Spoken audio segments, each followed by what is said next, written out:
दुनिया में एग्जीक्यूटिव का एग्जाम होता है, सैफिन साहब आपके सामने। जुडिशरी का एग्जाम होता है। पूरी दुनिया में कहीं भी लेजिस्लेचर के लिए कोई एग्जाम नहीं होता।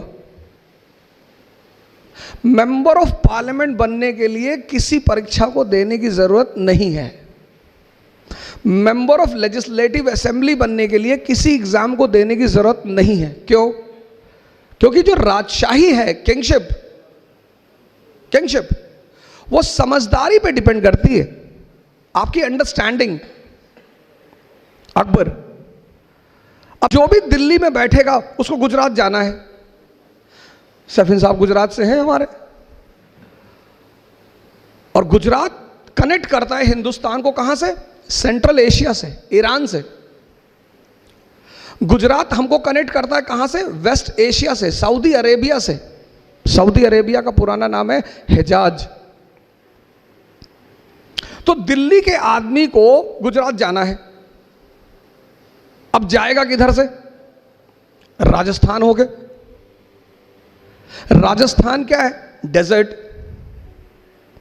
और मनुष्य की जो प्रवृत्ति है, नेचर, वो उसकी ज्योग्राफी से इन्फ्लुएंस होती है। जैसे यूपी बिहार का आदमी थोड़ा सा दिमाग से बहुत तेज होगा, काम कम करेगा, फर्टाइल जमीन है, बड़े अब तोहफे दिए मालिक ने, काम करना ही नहीं। लेकिन राजस्थान का आदमी से 10 किलोमीटर से पानी लेकर आना है, फिजिकली बड़ा स्ट्रांग होगा वो। तो जब फिजिकली स्ट्रांग होगा तो कॉन्फिडेंस होगा। अब आपकी हाइट 6 फीट है और आपका वेट है 200 केजी, और आप रेलवे का टिकट खरीदने गए, स्टेशन पे लाइन लगी है, मेरे जैसे 4-4 फीट के लोग खड़े हैं 20-20 केजी के। अब आप सबसे आगे जाके खड़े हो गए, क्योंकि आपकी हाइट तो 6.5 फीट और वेट 200 केजी। आप आगे जाके खड़े हो गए। अब हम लोग पीछे खड़े हो गए, सर झुका के बुदबुदा रहे हैं कि भाई साहब दुनिया में कोई कानून नहीं, बदतमीजी देखिए आगे जाके। अब हम कुछ बोल नहीं पा रहे हैं आपको, क्योंकि हमें पता है कि अगर एक ने बोला और मारा इसने, और पीछे से कोई नहीं बोला, तो हम तो गए। राजस्थान जो है ना, अफगानिस्तान, पठार अफगानी बॉर्न वॉरियर, अमेरिका ने सर झुका दिया तालिबान के सामने। अभी की घटना आपने 6-7 दिन पहले न्यूज़पेपर में पढ़ा होगा। अफगानियों को हरा ही नहीं पाया। क्यों? नेचर से लड़ते, टरेन, ज्योग्राफी। दक्कन जहां बैठे हो, पूना, मुगल, मराठों को हरा ही नहीं पाए। टरेन, वो यूपी बिहार का सिपाही यहां आता था, अब वो प्लेन का रहने वाला आदमी, और यहां की ज्योग्राफी बड़ी डिफरेंट, टफ।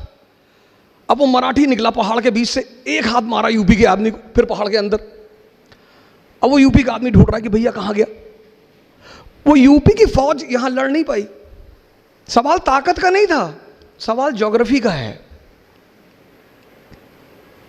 अब अकबर को गुजरात जाना है, अब बीच में राजस्थान, और राजपूत तलवार लेके खड़े हैं कि पहले हमसे लड़ो। तो अकबर ने बीरबल से कहा कि यार क्या चाहिए इनको, ये क्यों परेशान करते भाई? बोले सरकार इनको कुछ नहीं चाहिए, इनको 2 चीज चाहिए। एक इज्जत चाहिए, इज्जत, सम्मान। हाँ बोले दे दो, बोरे में भर के दे दो, बोरा ले आओ, खूब सम्मान भर के दे दो। भाई सम्मान किसी को देने में कौन सा पैसा खर्चा होता है?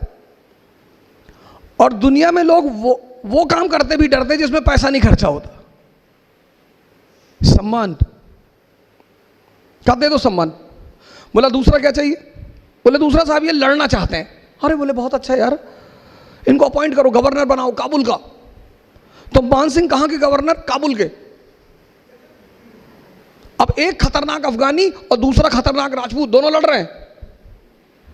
अकबर दरबार में बैठा हुआ है, अनारकली डांस कर रही, बहारें आज पैगामे मोहब्बत लेके आई। इसको बोलते हैं समझ।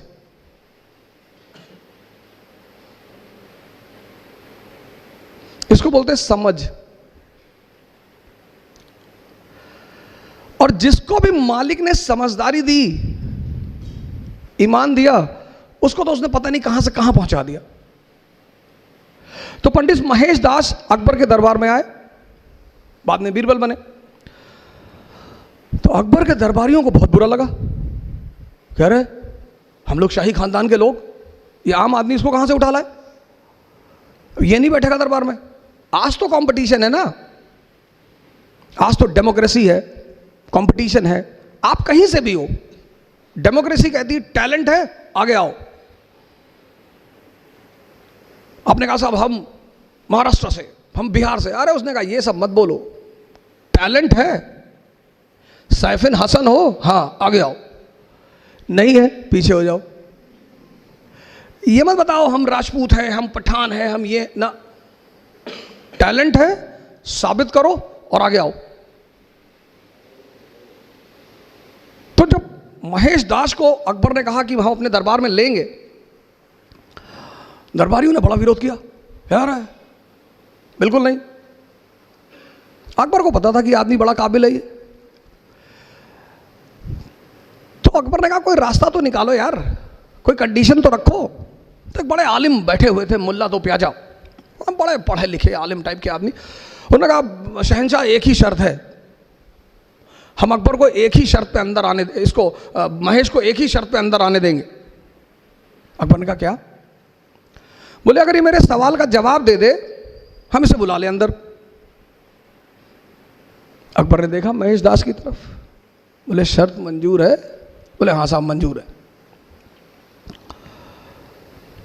तो अकबर ने कहा कि मौलाना साहब पूछिए।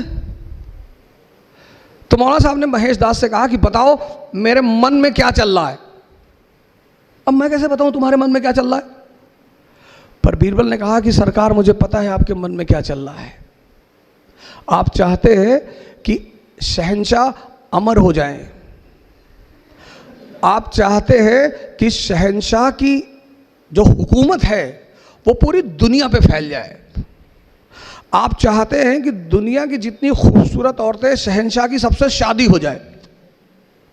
मौलाना साहब तो हंसने लगे। अकबर ने पलट के देखा, कहा मौलाना साहब? बोले सरकार बस यही बातें सोच रहा था सरकार। ये पहला मंत्र है सफलता का।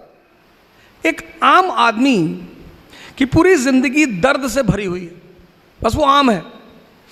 एक महान आदमी की पूरी जिंदगी चुनौतियों से भरी हुई है। ये जो आपने शब्द यूज किया ना हालात, सर हालात से ही तो लड़े राम मोहम्मद साहब। आप मोहम्मद साहब का टाइम देखिए, आप मोहम्मद साहब का टाइम देखिए सर, पहली चीज। दूसरी चीज सर ये है कि हालात, अब जैसे हम तो, मैं तो हिस्ट्री का टीचर हूं तो मैं तो हमेशा एग्जाम्पल वहीं से उठाता हूं। 1398 तैमूर हिंदुस्तान आता है, तबाही मचाता है, सब कुछ खत्म कर देता है। 1398 से लेके 1556 सेकेंड बैटल ऑफ पानीपत, आप समझ लो 150 साल हिंदुस्तान की हालत खराब, सब कुछ तहस नहस। और उस परिस्थिति में सर 1556 में एक 15 साल का लड़का गद्दी पे बैठता है, अकबर। सर हालात देखो आप, हम नाहक में उसे ग्रेट नहीं कहते सर, हम ग्रेट सिर्फ इसलिए कहते हैं कि भाई तुमने इस हालात से तुम निपटे कैसे। एक आदमी कह रहा है मेरा पड़ोसी मुझे गाली दे रहा है, सबके देते हैं, दुनिया में कौन सा पड़ोसी जो किसी को गाली ना दे? और अगर ऐसा है कोई तो आप बताइए, मैं तो मिलूंगा उस आदमी से। लोग कहते हैं मेरे रिश्तेदार मेरे पीछे पड़े, रिश्तेदारों का काम ही है, और क्या करें वो कि मेरे खाला ने हमको डिमोरलाइज कर दिया कि इतना बड़ा सपना देख रहे हो आईएएस बनने का। अरे कुछ पहले कर लो, अपने माँ बाप की स्थिति देखो। सर काम ही है सर। फ्रेंड आपका आ गया, उसने कहा अरे यार आईएएस बनने जा रहे हो। अच्छा ये सीधे हमला कभी नहीं करते, ये इनडायरेक्टली करते हैं। मेरे पास एक लड़की आई 4 दिन पहले, उसने कहा सर मेरे पापा बहुत परेशान है, हमसे करे वापस आ जाओ। मैंने कहा ठीक है, अपने पापा को बोलो मुझसे बात करें। तो मैंने उनसे पूछा कि सर क्या हुआ बताइए। तो बोले ऊर्जा साहब हमें बहुत डर लग रहा है। मैंने कहा कैसे बताइए हमें। बोले हमारे पड़ोसी बता रहे थे कि दिल्ली बड़ी ऐसा ऐसा कांड हो गया, बीच में कांड हो गया था तो काफ़ी फेमस था, एक बच्ची के साथ दुर्व्यवहार हो गया था, उसकी हत्या हो गई थी। मैंने कहा सर इंदिरा गांधी मार दी गई सर, प्राइम मिनिस्टर उस वक्त थी, आप खुदा बन रहे हो सर। बचा लोगे? ले जाओ सर। सर चुनौतियों से जो लड़े वो हीरो, और चुनौतियों को जो दर्द कहे वो आम आदमी।